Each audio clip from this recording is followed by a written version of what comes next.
Kalau saya mau pakai barang ini harus kualitasnya seperti ini.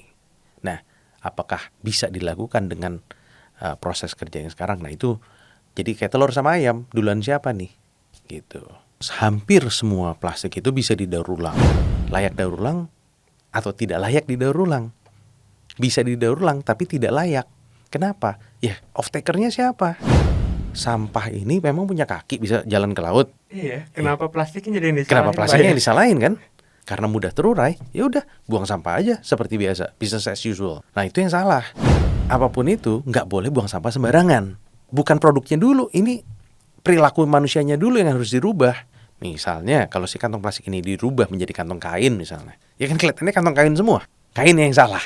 Sangat bermanfaat ya. Jadi barang-barang ini memangnya bisa didaur ulang kembali. Si aspalnya ini bisa lebih kuat sampai dengan 30% dibandingkan normal aspal. Sama Adupi Indonesia bersih. Halo Sobat Adupi, kembali lagi di Recycle Talk, podcast pertama di Indonesia yang membahas tentang pengolahan sampah, khususnya daur ulang plastik. Nah, kali ini kita akan berbincang-bincang banyak ya, dan ngobrol seru dari salah satu tokoh atau pelaku yang sudah lama bergerak di bidang daur ulang, yaitu Pak Justin Wiganda. Halo Pak, apa kabar Pak? Baik, selamat pagi Erik. Selamat pagi Pak Justin. Terima kasih Pak sebelumnya telah menyempatkan hadir di tengah kesibukan. Sama-sama. Oke Pak, mungkin boleh nih Pak kita kenalan terlebih dahulu ya kepada para Sobat Adupi di sini. Mungkin Bapak boleh cerita Pak tentang profil, latar belakang atau kegiatan Bapak. Oke, saat ini saya bekerja di perusahaan daur ulang plastik yaitu PT Batu Mas Murni. Sudah bekerja di sana sekitaran 20-an tahun. Oh, 20 tahun Pak. Ya, lebih dari 22 tahun lah, 22 tahun. Perusahaan ini bergerak di bidang plastik dan dari sejak tahun 70-an. Kami fokus ke mulai mendaur ulang itu dari tahun 80-an sebetulnya. Oh, jadi sudah cukup lama Pak memang ya bergerak di daur ulang ini ya. Tapi khususnya untuk mendaur ulang post consumer waste baru dilakukan itu di awal tahun 2000. Oke. Jadi sebelumnya banyakan mengerjakan industrial waste. Oke. Itu mendaur ulang industrial waste. Industrial waste ya. Iya. Nah, Pak Justin ini kan sudah lama sekali Pak ya di bidang daur ulang ini. Nah, menurut Bapak, perspektif Bapak tentang daur ulang itu seperti apa sih Pak?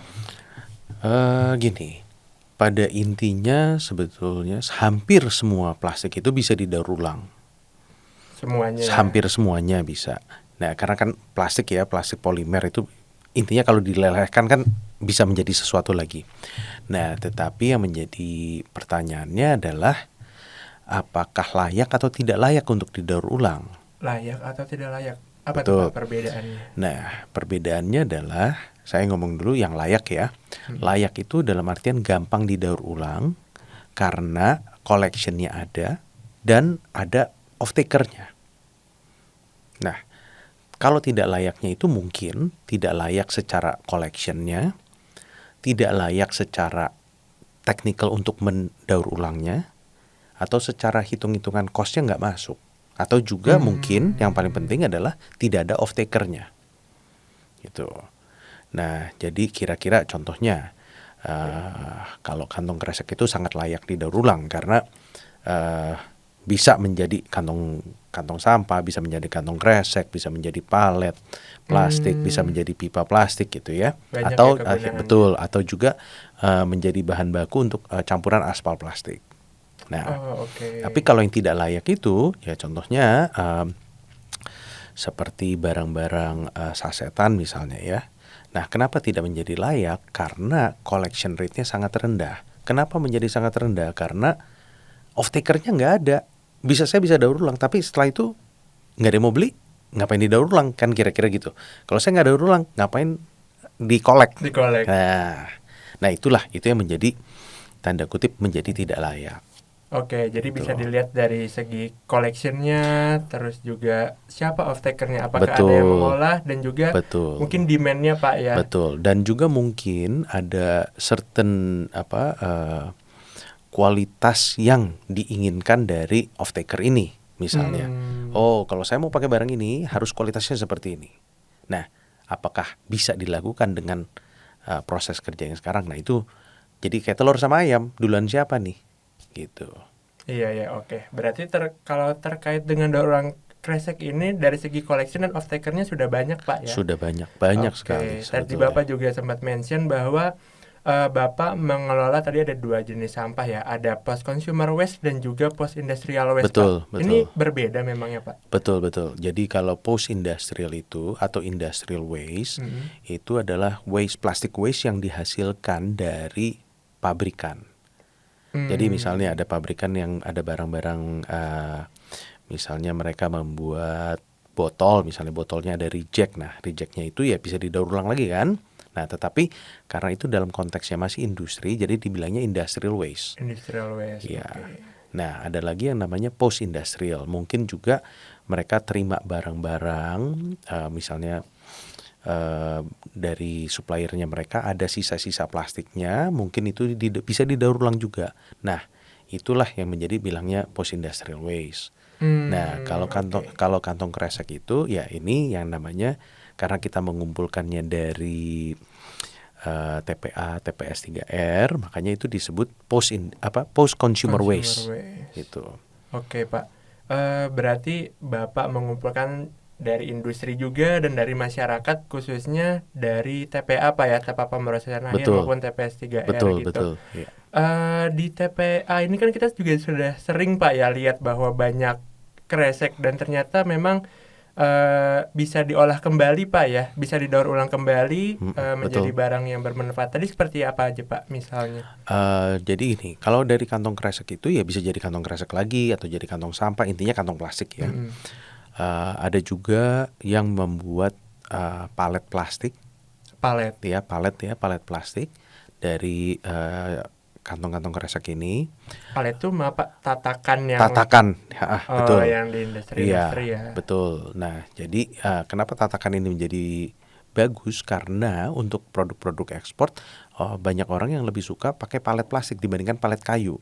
Karena kalau pakai palet kayu itu harus ada sertifikat fumigasi dan sebagainya yang extra cost kan. Nah, kalau dari palet plastik kan ya selama itu kuat, bagus, it's okay. Gitu. Jadi lebih efisien. Lebih efisien, betul. Dan harganya biasanya relatif lebih murah daripada palet kayu. Oke, berarti banyak Pak ya kegunaan dari daur ulang kresek ini. Betul, ada juga itu juga dicampurkan sebagai campuran untuk aspal plastik. Jadi si aspalnya ini bisa lebih kuat sampai dengan 30% dibandingkan normal aspal. Dan berguna juga untuk pengaspalan Pak ya, pengaspalan, konstruksi jalan betul. Keren. Ada juga yang menggunakan plastik dari kantong kresek ini didaur ulang. Ada yang bikin untuk polybag juga ada. Jadi sangat bermanfaat ya. Jadi barang-barang ini memangnya bisa didaur ulang kembali gitu. Oke, baik Pak. Dari 20 tahun lebih ya Bapak bergerak di bidang daur ulang ini, khususnya di bidang kresek. Ini apa Pak tantangan yang selama ini Bapak hadapi? Lumayan banyak ya, tapi lumayan banyak. Salah satunya itu sebetulnya kualitas dari si plastiknya ini, kresek-kreseknya ini. Jadi di kami itu di industri daur ulang melihat ada yang namanya sampah plastik dan ada yang namanya bahan baku daur ulang. Beda itu Pak? Beda. Jadi gini, kalau yang namanya sampah ya ada sampah, gitu kan, nggak ada value-nya lagi lah kira-kira begitu ya untuk diguna ulang atau untuk didaur ulang, ya kan. Tapi kalau bahan baku untuk daur ulang, nah itu adalah bahan baku. Nah ini yang harus dibedakan, sampah plastik dan bahan baku. Nah kami mendapatkan bahan baku daur ulang ini ya dari TPA, dari TPS 3R. Nah challenge-nya adalah karena plastik kantong kresek ini diguna ulang oleh masyarakat sebagai wadah untuk sampah-sampah rumah tangganya mereka. Nah, Oke. Nah, kenapa ini menjadi tantangan? Karena sampah-sampah masyarakat itu kan relatif basah ya, Iya, sampah-sampah betul. bekas dapur dan sebagainya. Nah, ini jadi yang menyebabkan tingkat kesulitan mendaur ulang kantong kresek itu relatif lebih tinggi dibandingkan post industrial atau industrial waste. Karena kenapa? Ya, barangnya jauh lebih kotor. Apalagi kalau udah sampai ke TPA atau TPS 3R, ada sisa-sisa makanan, ada kena tanah, ada kena pasir. Nah, itulah yang lebih challenge-nya di sana. Jadi dari segi kekotoran ya. Tapi kan Betul. padahal Pak, plastik ini kan kalau di Indonesia masih dikategorikan sebagai single use Pak ya. Jadi kan seharusnya kalau kita setelah pakai kresek kemudian dibuang itu bukan yang lebih bersih Pak ya. Nah, itu dia. Kalau namanya single use, kan cuma sekali pakai Sekali nih. pakai. Misalnya dari supermarket atau dari minimarket, kita membeli barang, membawa barang kan Barang. sebagai wadah ya, Ya. sampai ke rumah kan teorinya bersih dong. Iya. Single use dong artinya kan, kayak Iya. seperti kita air mineral ya kita minum gitu kan, bersih dong, selesai. Nah, tetapi kan tidak, karena diguna ulang oleh masyarakat sebagai kantong sampah. Loh, bukan single use dong Jadi, Pak seharusnya. nah itu dia, ya kan? Nah ini jadi orang-orang berargumentasi ini adalah single use, tapi pada kenyataannya tidak, dan tetap selalu di label sebagai single use. Nah inilah yang kalau kita lihat di TPA kan kresek semua nih di mana-mana, Iya, ya kan? betul. Tapi jangan lupa kan dalamnya ada sampahnya juga nih, Iya ya. ya kan? Nah kalau seperti itu kan kayak judging the book by its cover.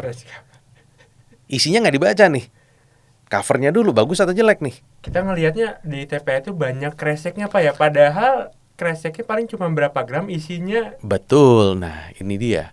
Nah ini saya menjadi salah satu challenge. Jadi misalnya satu kantong kresek itu misalnya berapa? 2-5 gram ya keberatannya. Kalau bersih ya. Tetapi begitu itu kotor, karena ada kena tanah, ada kena sisa makanan, kena pasir, air dan sebagainya, menjadi berapa? 10-20 gram. Nah, Jadi lebih berat. betul. Nah, jadi kesannya si kreseknya ini banyak sekali kesannya. Karena waktu ditimbang itu kan timbang kotor, bukan timbang bersih. Bukan timbang bersih. Betul Nah, sih. jadi ada beberapa orang yang bilang recycling rate-nya kantong kresek ini tanda kutip rendah. Ya gimana nggak rendah? Dihitungnya kotor. Saya mendaur ulang kan plastiknya aja. Batunya kan saya nggak bisa daur ulang. Batu, minyak, sisa Minyak kan makanan. sisa makanan kan nggak bisa saya daur ulang, nggak bisa jadi plastik. Nah, apapun itu, si plastiknya itu kan cuma 2-5%. Sorry, 2-5 gram aja. Iya, Nah, iya. tapi kotornya kan 20-30 gram. Nah, waktu ditimbang kan 20-30 gram. Terus, jadi kesannya recycling rate-nya rendah. Kesannya lah ya. Jadi, ini masalah persepsi. Mau ngitungnya yang mana nih? Ya juga memang saya menyadari ini menjadi challenge. Karena nggak mungkin orang waktu menghitung sampah, menghitung bersihnya doang. Mengerti. Tapi ini harus dipahamin oleh beberapa pihak. Ini melihatnya dari sisi yang mana? Gitu. Gelasnya setengah penuh atau setengah isi nih? Sama-sama setengah. Gitu. Iya, iya. Padahal recycling rate untuk kantong kresek ini juga tinggi Pak ya. Sebetulnya tinggi. Tapi kan apa yang saya dapat itulah yang bisa saya daur ulang. Kalau kantong kreseknya cuma 2-5 gram, ya saya cuma bisa mendaur ulang 2-5 gram. Nggak mungkin saya bisa nambahin jadi 10. Atau saya kurangin lagi jadi 1, nggak mungkin. Kira-kira gitu. Iya. Keren sih Pak, saya baru melihat insight ya dari pelaku daur ulang khususnya kresek ini gitu. Nah, untuk tadi Bapak juga sempat mention bahwa Bapak mengambil material dari TPA Pak. Itu di TPA mana saja Pak? Yang saat ini bantu? sekitaran Jakarta. Oh, sekitaran Jakarta ya. Tangerang, ya, Jabodetabek. Oke, berarti Bapak secara langsung berpartisipasi dalam melakukan pengurangan sampah yang ada di landfill Pak ya sebenarnya. Kira-kira seperti itu. Oke. Selain kotoran Pak, terkait tantangan ada lagi nggak Pak di daur ulang kresek ini? Salah satunya ya memang challenge-nya adalah itu ya. Kemudian ya mungkin challenge berikutnya adalah masalah regulasi. Oke, regulasi. Kenapa tuh, Pak? Contohnya di beberapa daerah adanya pelarangan kantong plastik, gitu. Nah, ini kan kalau dengan adanya pelarangan artinya mengurangin demand-nya dong. Padahal supply-nya kan tetap ada terus nih. Tetap ada. Nah, kalau ini demand-nya berkurang, nah terus ini gimana nih? Berikutnya, next-nya. Nah, terus juga challenge-nya, saya juga diminta sama supplier saya untuk, mereka bilang, Pak Justin, ini kantong-kantong Spoonbone udah mulai banyak nih di TPA. Mau ngambil nggak? Oh, Spoonbone itu yang kayak kantong kain gitu, Pak? Betul, ya, yang non-woven itu, ya kan? Oke. Nah, itu udah mulai banyak. Nah, problemanya adalah, ini balik lagi, layak daur ulang atau tidak layak didaur ulang. Bisa didaur ulang tapi tidak layak. Kenapa? Ya, off-taker-nya siapa? Untuk kantong-kantong non-woven ini. Gitu. Dia plastik juga, Pak, ya? Itu plastik juga, terbuat dari polipropilin. Oke, Nah, PP. saya bisa mendaur ulang, betul. Saya ada customer yang minta saya untuk mendaur ulang non-woven, tapi mereka adalah industrial waste. Barangnya bersih, warna, ya kan? Nah, kalau yang dari TPA ini, ya siapa yang mau? Off-taker-nya siapa nih setelah saya daur ulang gitu. Berarti supplier Bapak belum ada yang ngumpulin Spoonbone, Pak, ya? Mereka yang di TPA. ya belum ada. Mereka nanya apakah ada marketnya? Ya saya bilang saat ini ya belum ada. Iya, Nah ini kalau it's itu another gimana? problem kan sebetulnya. Mengurangin kantong kresek, menimbulkan sampah baru. Timbulan baru. Iya gitu. Jadi menurut Bapak adanya regulasi mengenai pengurangan kresek ini belum tidak efektif, Pak, ya? Mungkin bukan tidak efektif tapi menjadi salah sasaran, salah kaprah. Kenapa tuh, Pak? Karena tadi justru akan menimbulkan masalah yang baru gitu. Hmm. Mestinya kan yang harus digencarkan adalah recycle content yang jauh lebih tinggi misalnya. Recycle content maksudnya seperti apa tuh, Pak? Jadi penggunaan bahan baku daur ulang yang lebih banyak untuk produk-produk plastik. Oh, oke. Sehingga Gitu. bisa mengurangi pemakaian virgin, Pak, ya? Betul, salah Plastik satunya itu. virgin. Ya balik lagi kan, masalahnya supply dan demand kan. Demand. Supply-nya ada nih, demand-nya nggak ada. Nah, terus supply-nya mau gimanain? Ya kan? Betul, Ya betul. bottleneck-nya Harus di mana? berimbang. Ya bottleneck-nya ada di regulasi. Gitu. Terus ini Pak, harapan Bapak sendiri ya, mungkin terhadap pemerintah atau masyarakat gitu supaya bisa tadi meningkatkan recycling rate itu, Pak. Oke. Nah, seperti yang saya bilang di awal, sampah plastik itu tidak sama dengan bahan baku daur ulang. Nah, untuk meningkatkan recycling rate, artinya harus ditingkatkan bahan baku daur ulangnya. Nah, bagaimana cara meningkatkan bahan baku daur ulang? Salah satunya adalah dengan adanya pemilahan. Oke, pemilahan ya. Dengan pemilahan dan adanya collection. Nah, jadi masyarakat diharapkan bisa memilah sampahnya sebisa mungkin ya. Mungkin karena plastik itu kan banyak sekali jenisnya. Nggak mungkin saya expect semua penduduk mengerti plastik nomor 1, nomor 2, nomor 3 sampai nomor 7. Nggak mungkin deh. Tapi yang sebisa mungkin dipilah. Jadi mungkin dipilah antara yang organik non-organik misalnya ya, atau dari yang sama-sama non-organik itu yang plastik, yang beling gitu misalnya dipilah dulu gitu ya. Gitu. Itu akan lebih memudahkan itu untuk mendapatkan bahan baku daur ulang yang lebih banyak. Iya. Kira-kira seperti jadi itu. kuncinya pada collection and segregation. Awalnya begitu ya, collection and segregation, kemudian yaitu berikutnya adalah supply dan demand. Nah, bagaimana terjadinya supply? Ya, supply ini terjadi kalau ada collection and segregation. Ya dong? Iya, nah, betul kan? Nah, udah ada supply-nya nih. Nah, demand-nya mana? Ya ini dia. Off-taker-nya siapa nih? Kita harus tahu nih off-taker-nya siapa. Nggak mungkin juga saya maksain orang yang butuhnya bahan HDPE misalnya saya kasihkan PP ya dia nggak mau, nggak bisa pakai nih. Salah sasaran kan, kira-kira begitu. Beda. Oke, jadi tadi untuk mendaur ulang tuh kunci suksesnya sebenarnya pertama segregation dan collection. Betul. Dan juga adanya supply and demand, supply Pak, and ya. demand, betul. Oke, baik. Oh ya Pak, tadi di pertengahan saya lupa menanyakan terkait dengan pelarangan ini ya. Kita menyambung masalah tantangan tadi. adanya pelarangan di Indonesia ini apakah memang karena di luar negeri ya itu juga dilakukan pelarangan Pak terkait dengan plastik ini gitu. Nah, setahu saya di beberapa negara, eh, contohnya seperti di Australia atau di Eropa, produk-produk single use plastik yang dilarang, Mm-mm. kantong kresek tidak menjadi bagiannya, Oh, tidak gitu. jadi bagian dari single use Pak. Single use, gitu. Nah, ini dia aneh kan?